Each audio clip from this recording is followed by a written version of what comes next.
বিভিন্ন বাজারে মুরগির দাম বেড়েছে। বন্যা ও অন্যান্য কারণে মুরগি ও ডিমের সরবরাহ কমে যাওয়ায় এই পরিস্থিতি সৃষ্টি হয়েছে বলছেন বিক্রেতারা।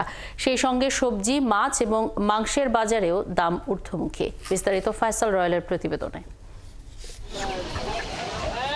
গত এক সপ্তাহে ব্রয়লার মুরগির দাম কেজিতে কমপক্ষে 10 টাকা বেড়ে শুক্রবার বিক্রি হচ্ছে 180 টাকা পর্যন্ত। মুরগির দোকানদারদের অজুহাত, সম্প্রতি বন্যায় অনেক মুরগির খামার ক্ষতিগ্রস্ত হওয়ায় সরবরাহ সংকটে পড়েছে। ভারত থেকে ডিম আমদানি হয়েছে, কিন্তু চাহিদার তুলনায় তা নগণ্য, তাই বাজারে এর প্রভাব রাখতে পারেনি। ফার্মের ডিম এখনও খুচরায় প্রতি ডজন বিক্রি হচ্ছে 150 থেকে 160 টাকায়। ব্রয়লারের রেট হলো আজকে হলো 175 টাকা, আর সোনালি হলো 260 টাকা, দেশি হলো 520 টাকা। মাল তো নাই, বন্যা টন্য হয়তো মালের অবস্থা খুব খারাপ, এখানে তো দাম বাড়ছে। গেছে সপ্তাহে আগের সপ্তাহে বিক্রি করছে 150 টাকা।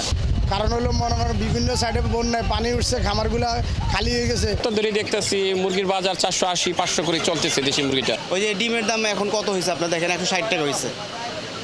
মুরগির দামও বাড়াই দিচ্ছে 180, 170। সবজির দাম এখনো অনেক বেশি। বন্যার পর সম্প্রতি বৃষ্টির কারণে ফলনের ক্ষতি হওয়ায় সবজির সরবরাহ কমেছে। গত এক মাসের তুলনায় প্রায় সব ধরনের সবজির দাম কেজিতে 20 টাকা বেড়েছে, আর এক সপ্তাহের ব্যবধানে বেড়েছে কেজিতে 5 থেকে 10 টাকা পর্যন্ত। আর একটু কমা উচিত। এগুলা তো হলো আপনার হলো এগুলো ইম্পোর্টেড গুডস না। গত কয়েকদিনের চাইতে আমার মনে হয় আজকে বাজারে এসে আমি নিজে খুব বিপদে পড়ে গেছি যে পরিমাণ দাম বাড়ছে। ইলিশের দাম আগের মতোই চড়া। পূজা আসন্ন, তাই এই উপলক্ষে মাঝারি ও বড় ইলিশের হালি বিক্রি হচ্ছে 2800 থেকে 6000 টাকায়, চিংড়ি 650 থেকে 750, তবে ছোট রুই মাছ বিক্রি হচ্ছে 180 টাকা কেজি দরে। বাজার বিশ্লেষকরা বলছেন, বাজার মনিটরিং জোরদার না করলে দাম সামাল দেয়া সম্ভব হবে না। সাপ বেজির খেলার মতন এইভাবে ন্যায্য করে দৌড়দৌড়ি করে দ্রব্যমূল্য নিয়ন্ত্রণ করা যাবে না।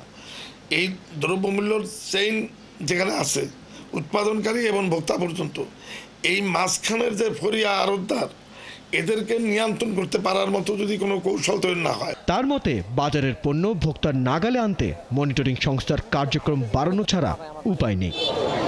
ফয়সাল রয়েল, 71, ঢাকা।